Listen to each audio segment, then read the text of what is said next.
Hello and welcome to the Ghosts and Folklore podcast.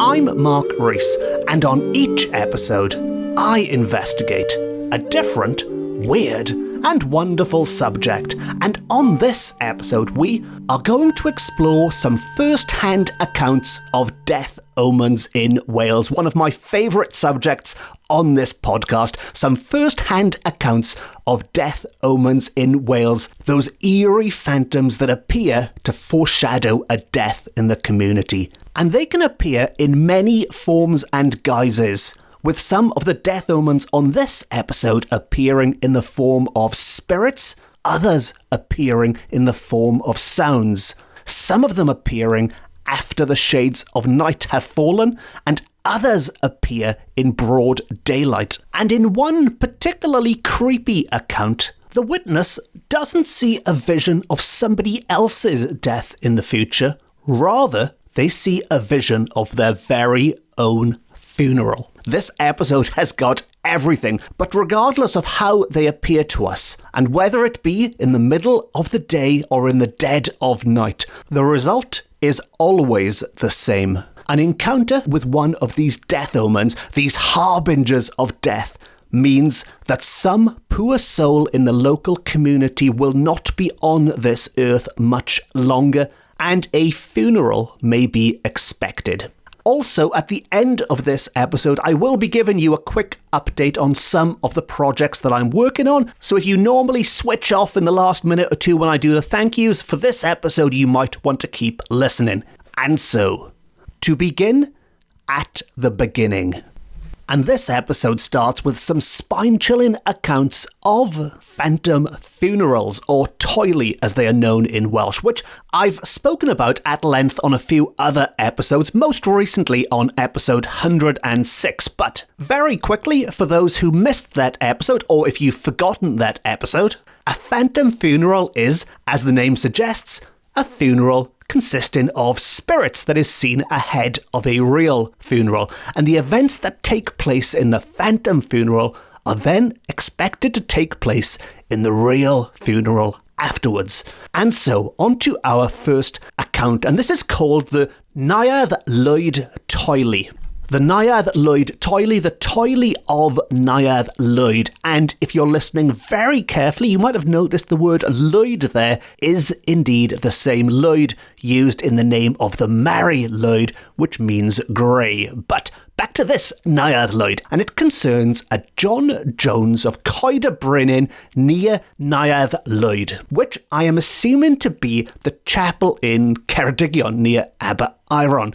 And John Jones of Coed y Brenin was heading home from Derwen Gam, which again I am assuming to be in Ceredigion near Mabinogion. And as he walked along, he found himself suddenly in a phantom funeral. And I think in is quite an interesting word here. He didn't see a phantom funeral in the distance. He was in the phantom funeral. He was part of the phantom funeral and was so pressed by the crowds of spirits. What a description. He was so pressed by this crowd of spirits that he nearly fainted. So many spirits engulfed him, he nearly passed out. And who can blame him? It's a terrible image to try and conjure up. There you are, just walking home innocently one night, and all of a sudden you find yourself in what is described as some kind of mosh pit of ghosts that have just surrounded you, and whichever way you turn, you can't escape. These ghosts are everywhere. You are surrounded. But luckily for John Jones of Coed y Brenin, escape he did eventually, and he did this by turning into a field. So as the procession was walking along, he managed to turn into a field where he noticed the phantom funeral proceeded towards Neuadd Lwyd. They were all heading towards the chapel, which inconveniently happened to be the same direction that he was heading, and opting to hold back a little and to let them carry on their way. He also noticed there was a light to be seen. There was a light coming through the windows of the chapel, all very creepy, all very eerie, and as he watched on, they made their way to the chapel where the lights were on when they should not have been on in the dead of night. And sure enough, a few weeks afterwards, a funeral did indeed take place. A real funeral took place just as John Jones said it would. And this is a good tale to start with because it is very characteristic of a phantom funeral encounter. You see these events in spectral form ahead of time, and these are reports that took place in relatively recent times. We're not talking about centuries and centuries and centuries ago, maybe centuries, but not centuries and centuries and centuries ago. This tale was published in the early 20th century, and it took place in living memory, so we're talking maybe even in the 20th century, if not the late 19th century. So we're not talking a million years ago, but it wasn't only people or humans who saw phantom funerals. And in another account, a horse, yes, a horse, witnesses a phantom funeral. In the following tale from another Mr. Jones, although this one isn't the same Mr. Jones, this one is from Bristol House in Talabont, the village which is once again in modern-day Ceredigion.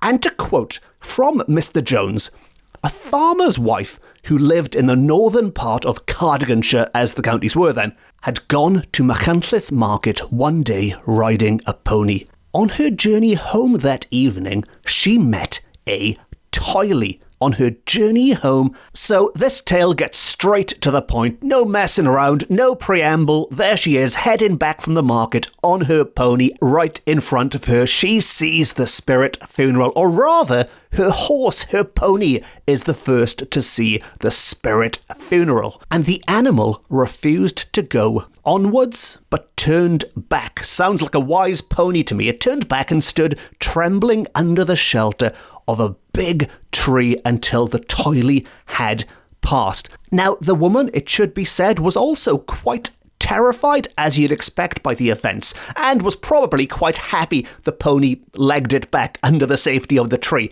And as soon as she reached home, she rushed into the house and asked her husband to go out and put the pony in the stable, and stated that she felt unwell that night.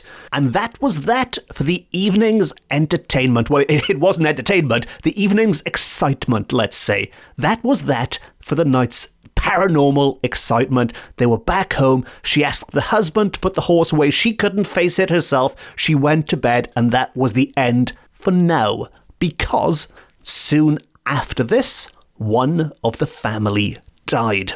And this was taken as evidence that what she had experienced, or rather what that pony had experienced that night, was indeed a death omen. This tale, which had come straight from the horse's mouth, as it were, although not literally, I should say that, because we do get some strange things on this podcast, and we do have some spooky horses coming up soon, but in this case, the horse wasn't speaking, merely reacting to this prophecy of death. Anyway, that's enough horsing around. I'm sorry. And moving on very quickly. And while the first two tales, it has to be said, have been quite vague, people claim to have seen these phantom funerals, they seem to have been caught up in them, but nevertheless, they don't know exactly who, what, why, when is going to die. Well, in the next tale, we are told to quote, some persons have such clear vision of a phantom funeral, they are able even to recognize and give the names of the person that appear in the spectral procession. This is much more useful rather than just saying somebody in this village is going to die at some point, which I think, without trying to diminish their experience, is a prediction most of us could probably make, never mind the phantom funeral. But in our next account, an Owen Sean Morris of Llanarth in, you guessed it, Ceredigion, saw a toily passing his own house at 1 o'clock in the morning. So Owen was up and about late one night, or very, very early one morning, and he was disturbed by this procession that went past his home. And when he looked closer, he discovered that he could see among those spirits one of his friends, a man called Evan Pugh. Evan Pugh the tailor, and walking alongside him was a woman wearing a red petticoat. Now, when this toily had gone as far as a certain green spot on the road, which he was using as a marker, the tailor, Mr. Pugh, and the woman in the red petticoat left the procession and returned to their homes. So, to recap quickly, not only does he recognise his friend and picks out someone in some quite specific clothing, but they also veer off away from the procession, because usually you would assume they would keep walking until they got to the church or the chapel or to wherever the funeral was taking place. These two people have veered off. And 12 months after this took place, a funeral procession did indeed walk past Owen's house, and Owen watched the procession, and can you believe it, he saw his good friend the tailor Mr. Pugh, and can you believe it even more, he also saw the woman in the red petticoat, both of whom returned home after accompanying the crowd as far as the green spot. So that account is much more specific, although sadly it's only revealing the names or the identities of people in the crowd, not the most important person, I would argue, the person in the coffin, although I guess the coffin would need to be open for them to see that. But on the one hand, it's great because it does give some information that you can verify. He can say, so-and-so, this person, this name, and this person wearing these clothes will be there. On the other hand, however, it did take one heck of a long time to happen in reality. He had to wait an entire year for this procession to walk by once more. And when we compare this to the other cases, usually these phantom funerals, these death omens, predict an event that is much more imminent. So with some of the corpse candles, for example, that I've spoken about on previous episodes and I'll be speaking about again soon, with the corpse candles, it can be the next day, it could be in the next half hour even. They're very, very fast working. This one was not. In this case, Owen had to wait a full 12 months for his prophecy to come true, and I like the idea that maybe Owen rushed out to the pub the next day to tell all his friends, you'll never guess what I saw, and then maybe a couple of days, a couple of weeks, a couple of months later, when nothing has happened, they're all like, yeah, crazy old Owen with his crazy old tales. But eventually, 12 months later, bang, he was proven correct. Now, moving on to our next account, and this one comes to us from an unnamed old man. They're always old men in these tales, but unnamed old man from North Pembrokeshire, who claims that somebody he knew, a David Thomas, who lived in Henllan, not only saw a phantom funeral, he also became a part of the procession, as with that poor soul in the earlier tale. But in this case, he played a much more physical part in proceedings, shall we say, as will be revealed. Now, it was about 7 o'clock one cold, chilly, wintry evening when Thomas went to the village shop to get some medicine for a sick animal. And when he was returning home, it was a fine moonlight night, which you might be thinking sounds like the perfect setting to a ghost story, and you would be right. And all of a sudden, he found himself in utter darkness. That light from the moon had been extinguished. And then, even more worrying, he discovered he was not alone. He found himself among spirits of some kind, among some kind of procession. And then, most worryingly of all, even more worrying than the moon disappearing and spirits appearing, he was quite literally swept off his feet. He was being lifted up and carried by these spirits, or whatever they might be. And the one positive thing to come out of this entire experience is that they were at least carrying him in the right direction. They were carrying him towards his house, but sadly, they did not take him home. Instead, these invisible hands took him to the churchyard gate. And it was there that he came to his senses. He came around and found himself holding onto the iron bars of the churchyard gate. And he recalls that in his adventure, as it's called, in this adventure with this apparition, he passed the blacksmith's shop, a popular place for ghost stories in Welsh folklore, or rather for the devil to pop up and make an appearance. But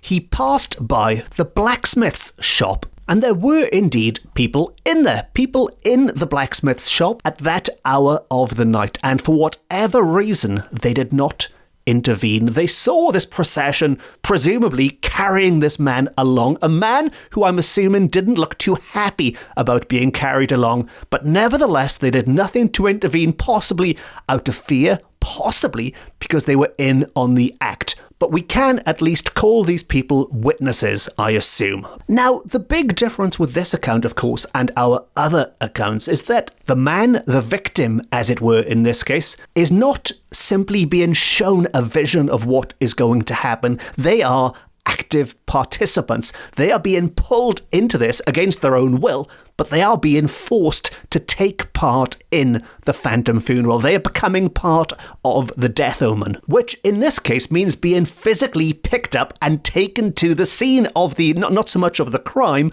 but to the scene of where the future event will take place. Because I am assuming behind those gates that he has been taken to, a funeral will take place. I am assuming there is a graveyard behind there and somebody will be lowered into the ground. And in a similar account from a farm servant called David Evans, who lived in the parish of Llandyssil in Cardiganshire, as it was, but in modern day, you guessed it, Ceredigion, David Evans had visited his brother who was ill one night. But whilst going home at 2 o'clock in the morning, it already sounds ominous, while going home at 2 o'clock in the morning, a toily, we're told, carried him all the way to Llandyssil churchyard. So this is another example, an almost identical tale where these toily appear, these phantom funerals appear, and they carry away their victim to a churchyard in both of these cases. And if that wasn't enough, our narrator has a third example. And we are told that there was also talk of an old woman at Kilkennin near Aberyron who was carried away to the churchyard by force by the toily. And if you still aren't convinced by these three examples of the same thing happening to three different people, all within a relatively small area, all in and around Ceredigion at roughly the same time, we are told that such cases can be found all across the country, all across Wales, maybe all across Britain, maybe all across the world. Who knows? If you live anywhere that isn't Wales, which I know is the vast majority of my listeners, but wherever you are in the world, if you know of similar tales, as always, please let me know. All of which brings us to our final, and I would say creepiest tale of all, because while all the other accounts have involved people seeing phantom funerals with varying amounts of details and particulars gleaned, our next tale is extra creepy because it concerns an old woman who seemingly experiences her own funeral, which must be the most terrifying one of all. Now, this concerns a Miss Martha Davis, who was a housemaid in Fishguard, Pembrokeshire, and she claimed that her family possessed the peculiar gift of second sight, so what we might now just call some kind of psychic abilities, and that her mother had seen the phantom of her own funeral before she died. And according to the tale, when she was out walking one night, when Miss Martha Davis's mother was out walking one night, the old woman was terrified by seeing a funeral procession meeting her on the road and which passed on towards Caersalem, a nonconformist chapel close by. Now, the Reverend Jenkin Evans, vicar of Pontvine, was walking behind the procession, and she even took notice of his dress and what kind of hat he had on his head. So quite a specific encounter. She saw them heading towards the chapel. She saw the vicar that she knew by name at the back. And the very next day, she was taken ill. She was taken severely ill the day afterwards. And in very short time, we are told, she died. And everyone in the neighbourhood believed that she had seen an apparition of her own funeral. The deceased's funeral was at that very nonconformist chapel, and she was buried nearby. And as her daughter, Martha, was at the time a maidservant at Pointvine Vicarage, the vicar accompanied the girl to her mother's funeral in his carriage. When he arrived in the neighbourhood where the funeral was to take place, he left his horse and trap at a public house and proceeded to the house of mourning on foot, as the distance the funeral procession had to go from Melin Kilgum to Caersalem burial place was very short. So it was a short distance to walk between the pub and the burial place, which I'm sure was very handy for the wake afterwards. But beforehand, the vicar had parked up and was on his way on foot to where the body would be placed into the ground. And strange to say, when the funeral did proceed, it so happened that the vicar of Pointvine walked behind the procession, and his clothes and even his very hat were in exact accordance with the description which had been given by the dead woman of the vision. So, in this case, if we assume the facts are correct, as they were told from the old woman who had this vision to her daughter, who recalled them afterwards, if we assume those details are correct, she experienced a phantom funeral of her own funeral. But unlike all the other people who encountered the phantom funerals, this wasn't some random encounter. This wasn't just a fluke. She received this vision thanks to her family's seeming supernatural abilities, thanks to their second sight that was passed on through the generations from mother to daughter to daughter to daughter. And there's no reason why this should have stopped. In theory, there could be families out there in Fishguard, in Pembrokeshire, in Ceredigion, I would assume, judging by the amount of phantom funerals seen there, and maybe even further afield if they've stretched their wings, who still have these powers today. Although whether or not seeing your own funeral in advance is a blessing or a curse is a question maybe only this family can answer.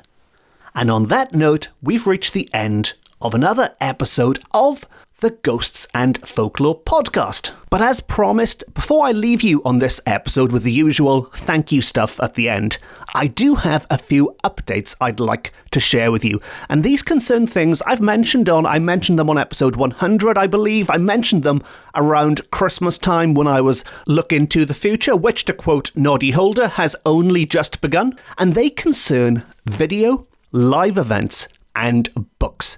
And if we do them in that order, starting with video, I did promise there'd be some video. I'm not a big fan of the word content, so let's say stuff. Video stuff coming in 2023, and that is still very much the case.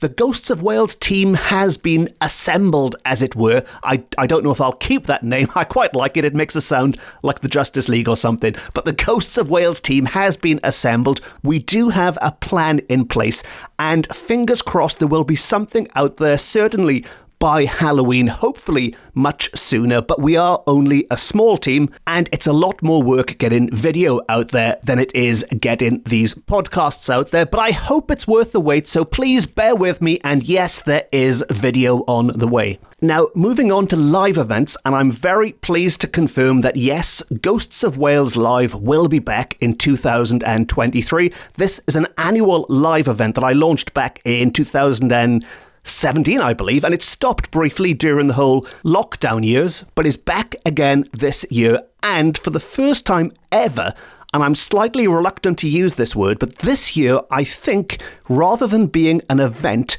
I think it will be a Ghosts of Wales Live tour. Because as things stand, we certainly have 2 dates in 2 different counties, and there are 2 other counties I'm just waiting on the final yeses for. So it looks like, as things stand, this tour should be at least 4 dates. I am looking to add to that, and if anyone listening to this does have any suitable venues, or even if you just have a bookshop you'd like me to turn up to, please get in touch. But I should point out that all of these dates are in Wales, which is slightly ironic because, as I've mentioned before, the vast majority of my listeners to this podcast are outside of Wales, but purely based on logistics, I am sitting here in Wales talking to you right now. That is the easiest for me to organise, but I certainly think we might be crossing the border into England this year with Ghosts of Wales Live, and who knows, maybe some kind soul out there listening will invite me to Venice or to Prague or to Zurich, to New York, to Salem. Salem would be lovely. If anyone wants to invite me to Salem, I will be there on my broom. So that's much more definite news with Ghosts of Wales Live, and when I can confirm the dates and when I have confirmed the lineups, I will bring you another update at the end of a future podcast. And with these live events, as with the videos, my approach to these kind of things has always been very much the punk rock DIY ethic. Just get out there and do it. Obviously, as you can tell from this podcast, it's so DIY, it's practically held together by sticky tape in a digital sense. But no, if anyone out there has any ideas, please get in touch. It's always great to hear from you and maybe even see you at one of these events which are coming up. Now, on to my final point, and that's the books. And this is the most definite update of all, because I can confirm that I have 3 new books on the way over the next 2 years, one of which is finished and is coming out this year. The other 2 are scheduled to come out next year, and 2 of these 3 books I think will be of interest to listeners of this podcast because they do concern Ghosts of Wales. The 3rd book might also be of interest, but it's not about the Ghosts of Wales. For the 3rd book, I am going back to my roots, going back to my writing about the arts and about cultural stuff and about things I'm qualified in, I guess you could say. But the other 2, the first 2, are going to be ghost books. The first one is out this autumn 2023. My next Ghosts of Wales book will be in the shops, and I hope to be able to confirm the title of that very soon.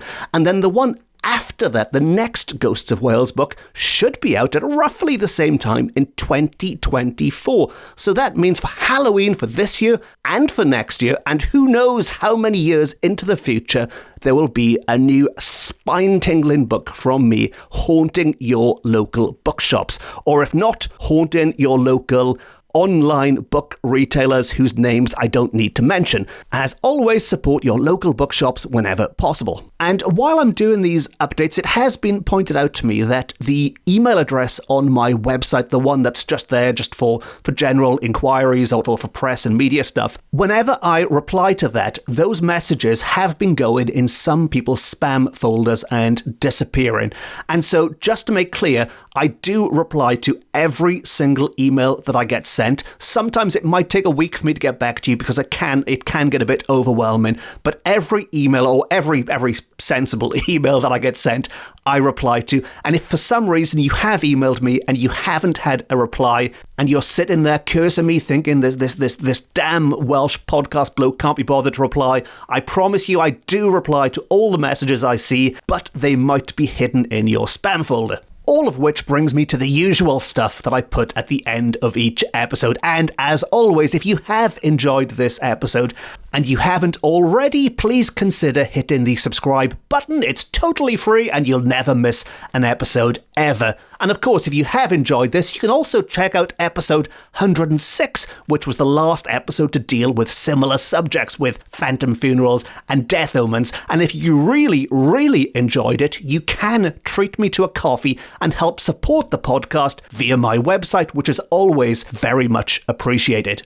If you would like even more ghosts and folklore, if 113 episodes isn't enough to keep you going, if you'd like even more, you can follow me on social media. I'm on all the main platforms. And as well as this podcast, I have, as I was just talking about, written a number of books on similar weird and wonderful subjects. There's Ghosts of Wales, there's Paranormal Wales, there's Curious Wales, and they're available from all good bookshops offline and on. And on that note, it just leaves me to say thank you very much for listening. Diolch and fawr iawn am wrando. I've been Mark Rees. This has been my Ghosts and Folklore podcast, beaming to you from Wales to the world.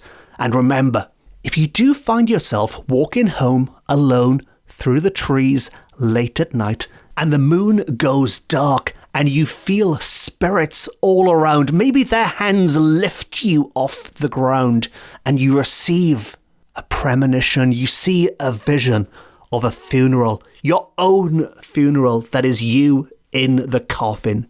Maybe, just maybe, your great-grandmother came from Fishguard. And if not Fishguard, probably from Ceredigion. Until next time, Nostar.